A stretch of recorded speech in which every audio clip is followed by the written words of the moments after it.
Salut les internautes, c'est le Trappeur Picard. Donc petite vidéo, vous avez été nombreux à me le demander pour la suite du mycélium avec de la paille. Donc je vais vous montrer la petite vidéo, ça sera tellement pas longue, mais déjà de la préparation du sac de mycélium, de sac de culture de pleurote ou de champignons dans de la paille. Donc moi j'utilise de la paille mais en granulé. Ça se trouve un peu partout. Donc c'est Titi Champi qui m'a montré ça. titichampi.com et je trouve ça vraiment formidable. Donc voilà, ce sont des granulés de paille. Donc faut pas en mettre beaucoup parce que ça gonfle vraiment énormément.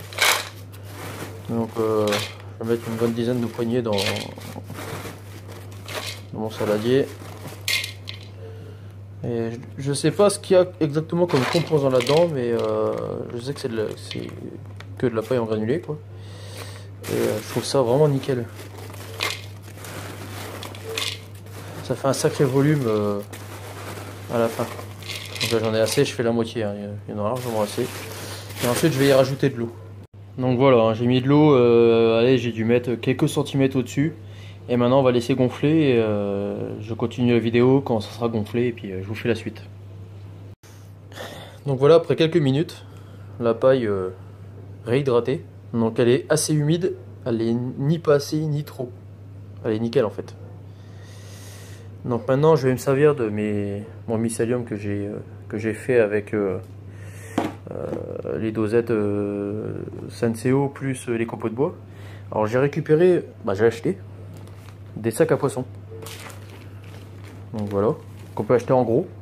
Et là c'est un test justement, toujours un test, hein, parce que moi j'essaie de trouver le truc parfait. J'ai mis un pansement chirurgical pour l'aération. Je vais remplir, alors il y aura une couche de mycélium, de la paille, du mycélium, de la paille, du mycélium, de la paille. Donc voilà le sac. Donc le pansement chirurgical pour l'aération. Donc vous voyez, une couche, une couche, une couche, une couche et ainsi de suite.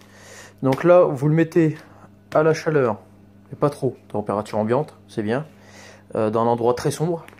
Donc moi ce que je vais faire, c'est que je vais rajouter, alors je sais pas, soit je le laisse comme ça, je le mets dans ma salle de bain qui est pas souvent ouverte, donc elle est entre guillemets dans le noir tout le temps et en chaleur, parce qu'il y a le sèche-linge qui tourne souvent. Ou soit je vais mettre un sac poubelle et il sera dans ma salle à manger, près du feu, mais pas trop près, je vous dis, hein, température ambiante. Donc voilà, j'ai voulu tester le système de sac à poisson. C'est surtout niveau économie, parce que les toiles de jute coûtent très cher. Donc ça j'ai payé vraiment que dalle, j'ai dû payer 20 € les 100 sacs. Donc je trouve ça vraiment bien. Et quand on voit les personnes qui vendent les cultures de pleurote dans des sacs, c'est dans des sacs comme ça. Sauf qu'il n'y a pas les dessins de poissons quoi. Et moi je trouve ça pas mal. Pour les graines pour le copeau de paille compressé, ça se trouve assez partout. Hein. Ça c'est grâce à titichampi.com qui m'a montré ça. Donc là c'est des pleurotes. Hein. Donc on va voir ce que ça donne. Bon je sais que ça va marcher, mais on verra le résultat. Je vous montrerai ça. Donc j'essaie de vous refaire une vidéo tout à l'heure. En fait je suis beaucoup pris parce que je fais beaucoup de bois. Et puis aussi j'ai deux petits projets. Donc on est en train de faire un étang familial.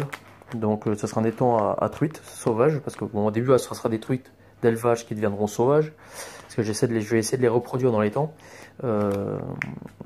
Puis voilà, avec les proches on a beaucoup travaillé pour que ça devienne quelque chose de beau. Donc je vous ferai une vidéo pour vous montrer ça. Les gens qui seront intéressés pour venir pêcher, on en discutera par mail. De toute façon mon mail il traîne partout, hein, donc il n'y a pas de souci. Ensuite c'est pareil, j'ai un bois, j'ai ma mère qui a acheté un bois. Voilà, c'est surtout pour que je fasse quelque chose de bien. Donc il va y avoir des abeilles, il y aura plein de choses. Ça me prend beaucoup de temps. Donc les vidéos, j'ai du mal à les faire en temps et en heure. Hein. Moi je suis pas payé par YouTube comme les gros youtubeurs qui ont des millions d'abonnés. Donc moi j'ai plusieurs boulots en même temps. Hein. J'ai 3 boulots en même temps, sans compter YouTube et sans compter tous mes loisirs. Donc j'ai du mal à tout faire. Donc voilà, donc je vous fais une vidéo là tout à l'heure et puis voilà. Allez, à bientôt, n'hésitez pas à partager, laissez un petit pouce bleu, ou si vous aimez pas, vous passez votre chemin. Et pour les personnes qui aiment bien mon livre, je vous remercie. Comme c'est écrit dans les paragraphes, hein, c'est un petit bouquin de une quarantaine de pages où j'explique beaucoup comment on fait le mycélium. C'est vrai que j'ai mal détaillé la façon de bien cultiver les champignons. Et bon, pour le prix, je pense pas être un voleur. Donc les personnes qui n'aiment pas mon bouquin, bah c'est tout, ne l'achetez pas. Moi, je force personne. Hein. En plus, surtout que j'ai pas mis un prix élevé. Hein, c'est pas pour faire de la maille. C'est vraiment pour partager mon plaisir. Je gagne 1 euro par livre, donc c'est pas non plus la mer à boire. Mais l'argent est réinvesti, comme là, dans les sacs, dans les caméras, dans tout ça. Voilà. Donc c'est sûr que plus de gens achèteront mes bouquins, plus j'aurai matériel pour faire des vidéos et faire encore plus de choses. Voilà, donc je vous remercie et je vous refais une vidéo très vite. Allez, à bientôt!